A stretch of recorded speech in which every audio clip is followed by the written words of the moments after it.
Welcome back. So, we are still escaping from 2020, only now we're doing it with a bit of a project.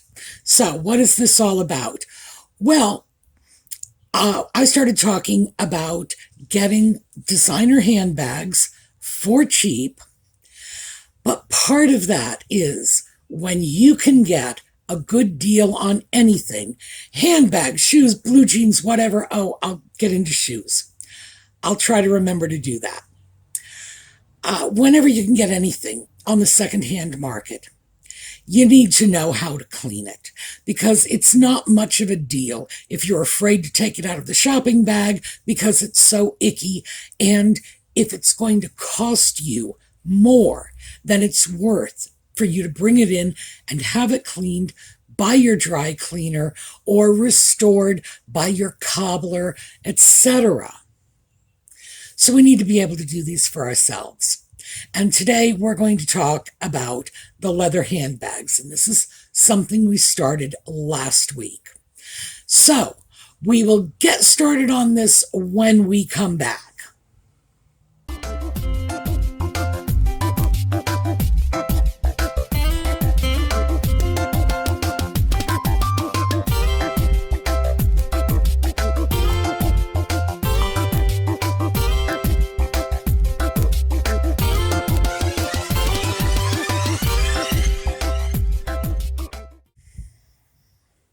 Okay, before we get too far into this, quick technical point. As you can see, the light behind me is on. Now, I've never done that before because I was afraid it might interfere with the lighting of the videos. But I figured I'd just give it a try. I'm going to throw it out there and you decide.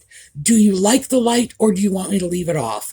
Just let me know in the comments because I can't see that it materially interferes with the videos, but I can't really see that it's helping much. So, I'm the blind one. You're not. You decide. You let me know. And on the subject of blind, I do have to throw this out. Last weekend, I had two major screw-ups in my videos. For the first time in 4 years, I had a video that posted about 10 hours late. I didn't even realize it. No idea. You know why? 'Cause I'm blind. It was a stupid blind mistake. I simply could not see the difference between 8 a.m. and 8 p.m., scheduled the video for 8 p.m. by mistake, and I caught that around 6 p.m. So it wasn't a full 12 hours.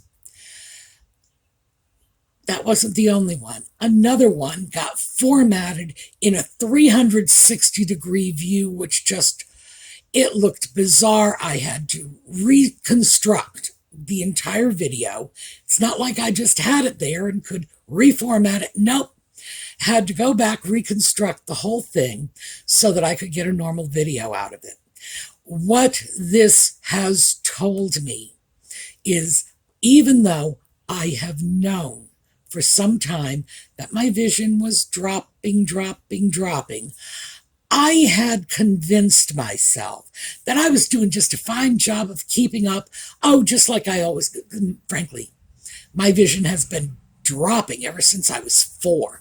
So, I don't see as well as I did last week is kind of the story of my life. But I've always been able to keep current, stay on top of it, and sort of go with it. Well, 69 this summer, so maybe it's not quite as simple a process as it used to be. Now, I have to pay attention to this. That's what this whole thing is about. It's certainly, please don't feel sorry for me because I am blind, because no, this is not a pity party. Trust me, this is I should be dead, frankly. That's the truth. The set of circumstances that left me blind should have left me so brain fried I wouldn't have survived. So, no. Whenever somebody will say, gee, I'm sorry you're blind. It's like, oh, please don't be. I should be dead. It's like, this is good news. Thing is, I'm just not keeping up the way I used to. It's taking me longer to recover from these vision drops. Most recently, over the winter, in fact, actually, I think it was last fall, I tore the retina on my right eye. It cost me an awful lot of vision. May not seem like much to you, but given how little I've got, every little bit counts. So I'm not coping as well as I should. I guess that's kind of the bottom line. And I think at this point I may have bitten off more than I can chew with regard to my video schedule.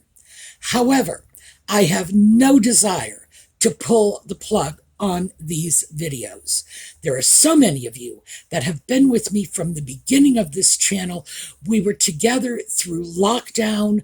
We were doing our best to maintain some sense of stability and continuity, not just for ourselves, but for each other. And that really meant so much to me, the way the entire Sue Me channel community reached out to the members in need. So, am I going to pull a video? No, not going to happen. What I am going to do is, from now on, the Sunday morning videos are just going to be you, me, a cup of coffee, and just something very unstructured. Because that I think I can handle. And when I become comfortable with this level of vision, which I will, and that's because I have been doing exactly that for 65 years, so I know I will eventually become comfortable with it. Then we can go back to a more structured format, a little bit of research, prepared projects, but I think for the time being, we're probably just going to go over to coffee time.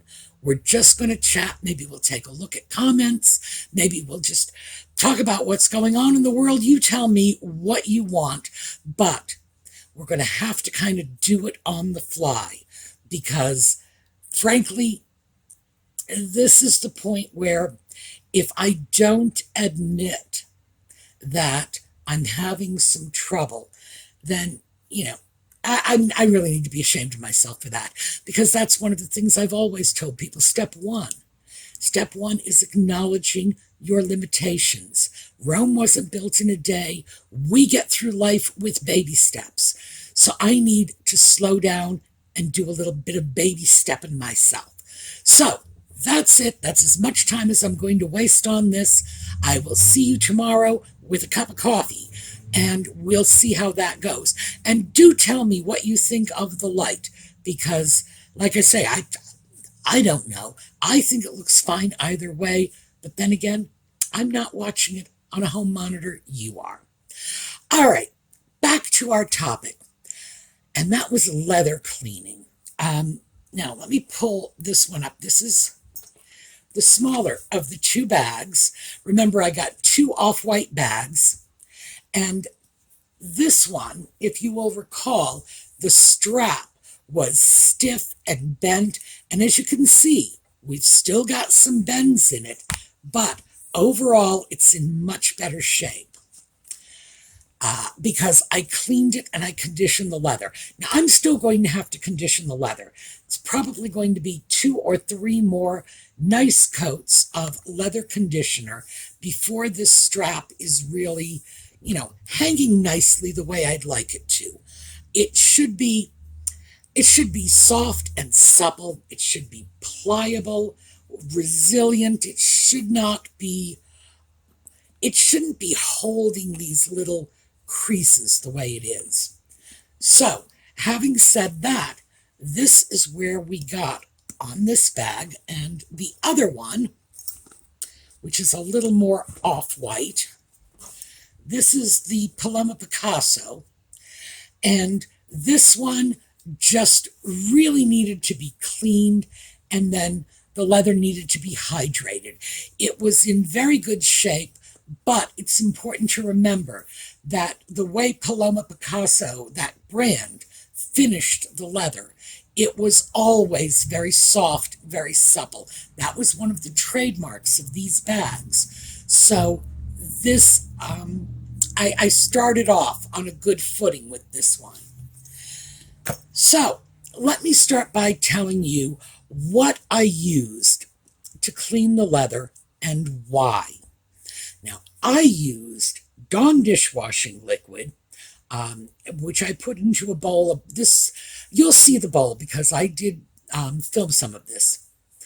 The bowl holds about a quart of water. What is that, a liter? No, a liter's 2 quarts. It holds about a quart of water, okay? Sorry about the metric conversion. No idea what it is. It had warm water. I threw in a little squirt of Dawn dishwashing liquid. It's one of my very favorite cleaners because it will cut through grease very well.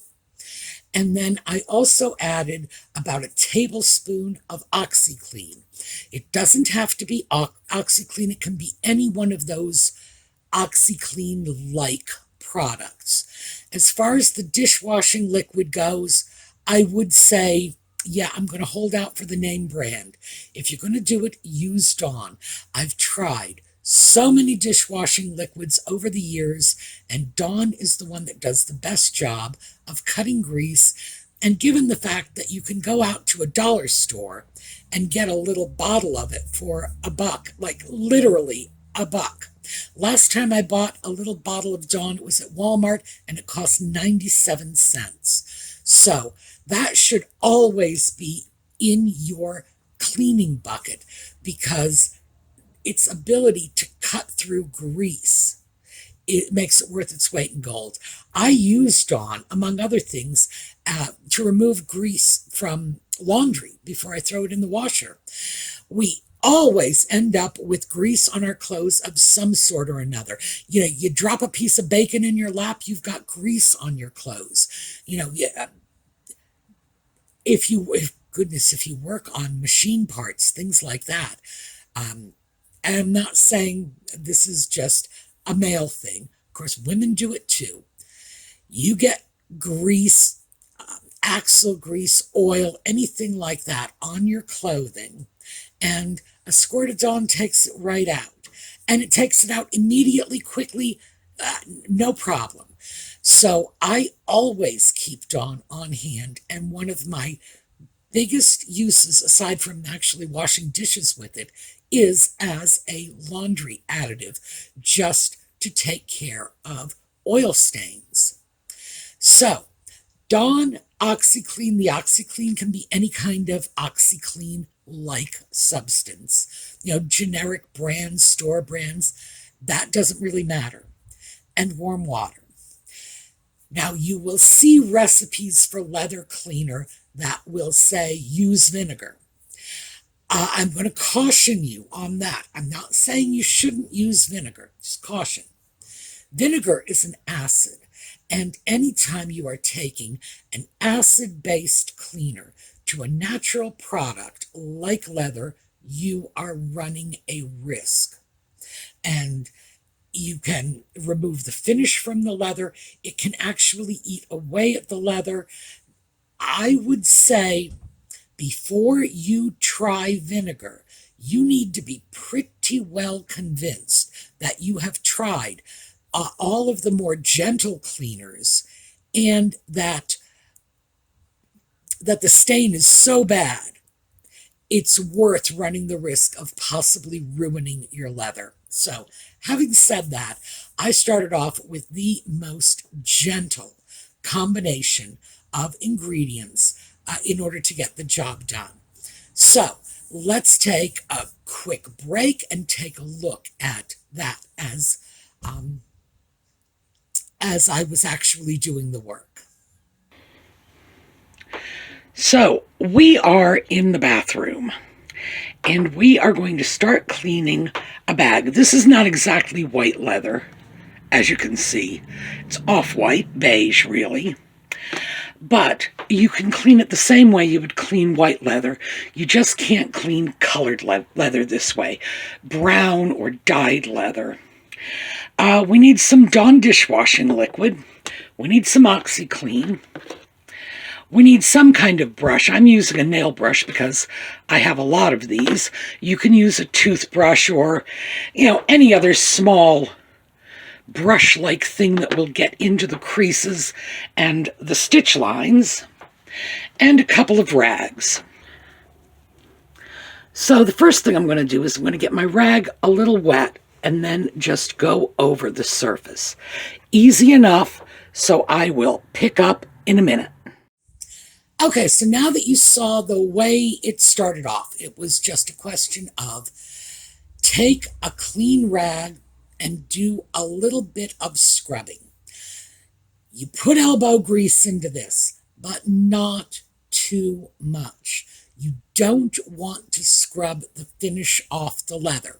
Now, you can always reapply a leather finish, but believe me, preserving the existing finish is really the way you want to go.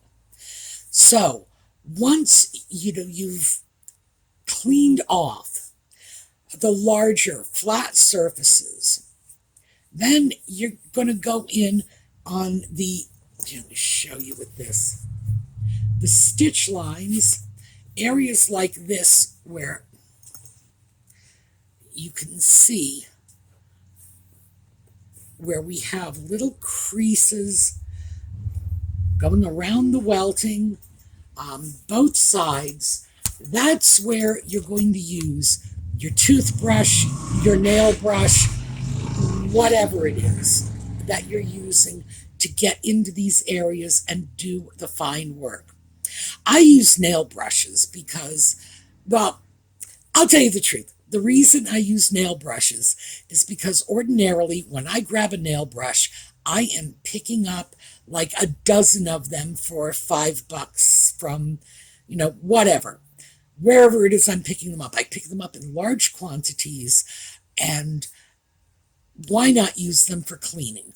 It's more than I'm ever going to be able to use on my nails, so they come in very handy for other purposes. So let's break off again for a minute and take a look at that. Now, when we get into areas like this, and this is the stitch line, this is where the little brush comes in, and you just scrub in there to get the stitches clean. Here, wet, a little bit of scrubbing, and then drop it right back into the water again. You don't want to get the leather too wet, but you need to make sure you keep whatever you're using, toothbrush, nail brush, cloth, whatever. You need to make sure you're rinsing the dirt out of it. This one is relatively easy to clean, and we're basically done. The only other thing that remains is because we have this nice gold X, we want to buff that up. This one is in pretty good shape. If it was not, I would probably use a metal polisher to buff it up more. In this case, it doesn't really need it. But a metal polisher will take out light scratches on metal. It will also do a great job of taking out scratches on plastic. So, I'm setting this one aside. We'll come back to it. So, as I mentioned before, the Paloma Picasso bag was the easy one to clean. It simply hadn't gotten the same kind of, well, I don't want to say hardware. I think the Carlo Falci was a little more abused. This one was not very abused. And so all I really had to do was wipe it down. I did not have to do any polishing on our little cross here. That this X is supposed to be like a kiss mark, like hugs and kisses. And who knows, maybe these are the hugs, the little circles. I did not have to do anything with this. This is the sort of thing that if you need to clean it, all you have to do is get a good old-fashioned metal polish. I like Brasso. It is dirt cheap. It's been on the market for decades. And you can really buff this sort of thing up with it. And then if you want to protect it, you can just hit it with a coat of clear nail polish. It's just that simple. But in this case, it wasn't scuffed or damaged, so there was really no need. So this was a remarkably easy cleaning job. Although I have to say, I should mention this because that's not exactly true. There is a little pocket on the inside. Let me pull it out. Here is our lining. And I did have to clean this off. I cleaned this off with a damp sponge, and I'm going to have to do that again, I think. Something gritty was put into this pocket. So whenever you're doing your bags, be sure to clean the inside. Even though I didn't show you how that's done, we all know how to clean out a pocket. I didn't think that was necessary. But this one walked away pretty clean. So the next one we're going to take a look at is this one. And we had a stain on the bottom of this. So let's take a look. Now this one was the dirtier of the two. And the difficult part about this is this strap, which really does need conditioning. And we had this little spot here. Now, this spot is an ink stain, and this will come up just with a little bit of elbow grease.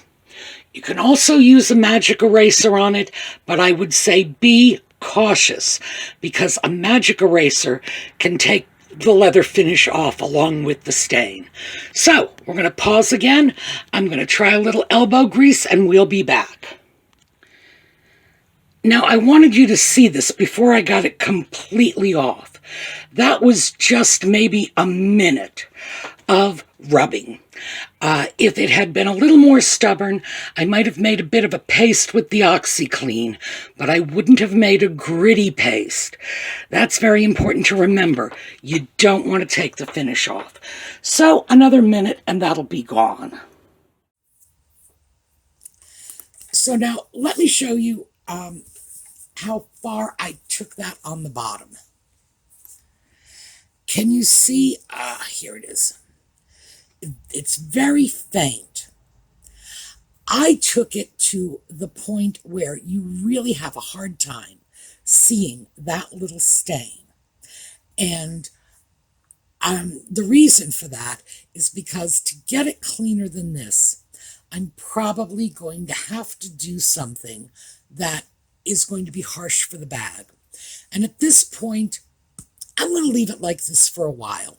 If knowing that that barely visible little spot is there, if that gets on my nerves, I may well go in and just gradually clean it. I might even try the magic eraser. And again, that is a dangerous technique to try on leather, because it's so easy to just sort of rub a little too hard and take off the finish. So, once the bags were reasonably clean, then we moved over to conditioning the leather. So here we go. Okay, now this is the part that's going to give you the best result in terms of the texture. Cleaning and removing the dirt gives you a good visual result, but a leather conditioner improves the texture. And as you can see from this, and this is what I was pretty unhappy about, this strap is stiff, it's bent. It really needs to be a lot more flexible and pliable, more along the lines of the condition of the rest of the bag. So, I'm going to put a coat on, I'm going to let it dry. I'm going to come back, wipe off any excess, and then maybe do it again. Now, putting a coat on is as simple as just squeezing a little on a cloth and rubbing it in. All right, so here we have a bit of conditioner on the rag, and we just wipe it onto the surface. That's all you have to do. And then when it dries, we will come back, wipe off any excess, add another coat if necessary. Never underestimate the value of a good leather conditioner. If you have anything made of leather, if you have handbags, if you have shoes, if you have furniture made of leather, a good leather conditioner is worth its weight in gold. Leather is a natural material. It is strong, it is durable, but it does need to have its natural oils replenished occasionally. In general, you're going to want to condition your leather maybe every 6 months or so. I wish I could say that's what I do, and it's not. Usually, even though I know I ought to be on a 6-month schedule, I'm usually pretty much on an annual schedule. And invariably, what will happen is I will go out in very wet weather in the spring or the fall, because it's wet here in the spring and wet here in the fall, and it's just the way our weather is. I will go out and I will just step into a puddle, and that's around the point when I say to myself, gee, wouldn't it have been nice if I had done a better job of waterproofing these shoes? And that's when I start hauling everything out of the closet, and I will start using the conditioners and the waterproofers. I do not, in general, use waterproofing compounds on handbags. It's just me. I'm not saying it's wrong to do it or you shouldn't do it. It's simply something I prefer not to do. But I will do it on shoes all the time. I think probably, if I had to say why I'm not doing it on bags, it is because waterproofing compounds do have the potential to change the color of the item that you're waterproofing. It can usually darken. It doesn't usually lighten a leather finish, but it does. If it does change it at all, it's going to be to darken it a little. And for the most part, that's not something I'm crazy about doing to a bag.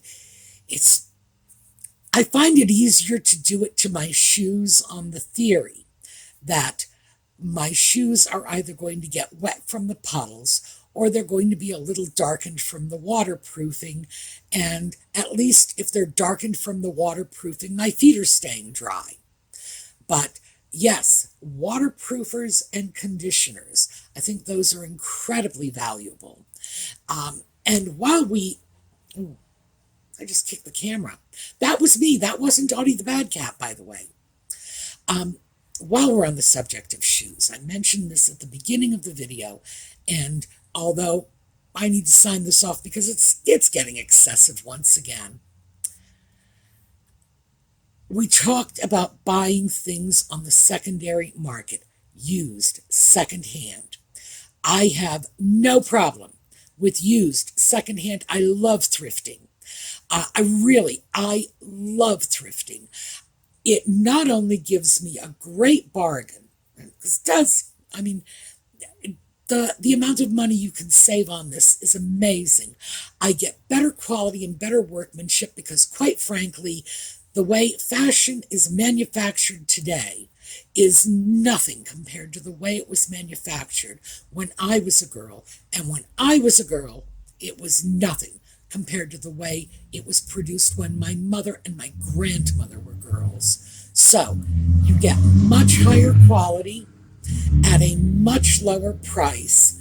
And for those of you who are concerned about sustainability and the environment and so on and so forth, if you're buying something and saving it from a landfill, your personal carbon footprint regarding that item is zero because it was already made for somebody else and it was on its way out when you saved it from the landfill. So, as a consequence, you can feel very, very good about yourself by buying sustainably. And this is the ultimate in sustainability. Anybody saying, well, oh, I buy from a company that manufactures sustainably, la, la, la. No. You say, I buy something that somebody else bought from a company that was manufacturing sustainably, so you get all the points. So what I'm going to tell you here, you're probably going to say, oh dear, what do you mean by this? Do not buy shoes on the secondhand market. Do not do it. Now, you might be able to get away with this if you are a young person in your 20s, say, and you have no foot problems. As you get older, your feet become much more sensitive to stress and strain, and shoes will very quickly conform themselves to the feet of the wearer.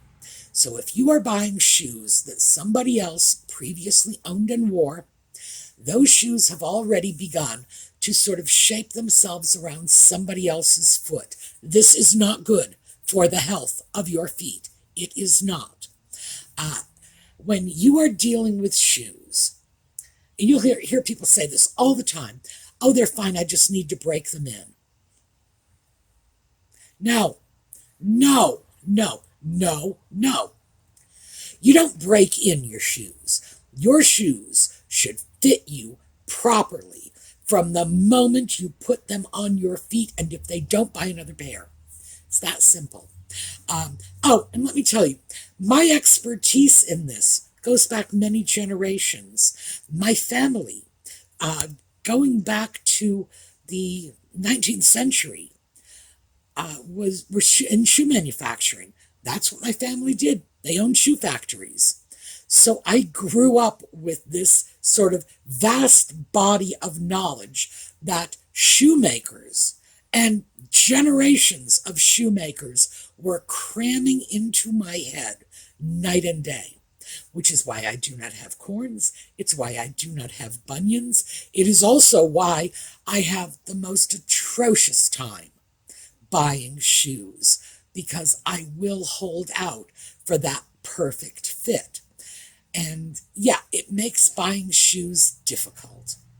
But I just wanted to share that with you because you get older, you get into, my age group, you start wearing shoes that are not a perfect fit for your feet or that have started off life on somebody else's feet. You could be buying yourself just excruciating pain. You could be buying yourself a future of foot damage. So please don't do it. If there is one arena of your life, aside from things like your toothbrush, never buy a used toothbrush. I would say it has to be shoes. Don't buy used shoes. Get the best shoes you can afford. And again, all this nonsense of they'll be fine once I break them in. No. They should be fine from the moment you put them on your feet. Never let anyone, and people in shoe stores will say, well, they just need to be broken in. It's like, no. Anybody who tells you that, get out of their shoe store very, very quickly. So that I wanted to say, that of all of the things that you can safely buy used, not shoes, just it's opening a Pandora's box of foot problems, and you do not want to go into old age with foot problems. It's not worth it. So just don't do that. So that's my little bit of advice for the day.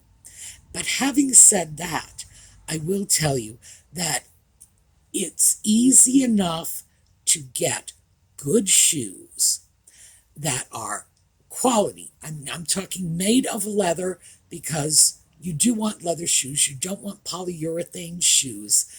Your feet won't breathe. They just won't be comfortable. You can get good leather shoes pretty economically these days. So yes, do it. And if you have this great desire to get that wonderful pair of Chanel's or the Louboutins, All right. I'm not going to tell you don't do it because I realize when we're talking in that stratosphere, you're going to do it anyway. Just make sure these are not your everyday shoes. Just make sure when you wear them, you are wearing them for brief periods of time, not long enough to damage your feet. Just so give me that little concession if you really have to go secondhand for designer shoes. All right, that is what I have for you today. We didn't have Audie. Audie was running around here like crazy. He got really excited when I turned this light on. It was just because the switch for that light is an inline switch. It's in a cord with a little button that you press with your foot. And Audie loves that. That's very exciting to have that on the floor where he is so he can see the light go on and off. I thought he would be with us and playing around, but he has taken off. So I think we're going to watch an Audie video on the way out. Remember, tomorrow, 8 in the morning, we are going to be here with a cup of coffee, and we are just going to chat about whatever it is that just seeps its way into my consciousness. All right, I will see you then, and meantime, have a terrific day.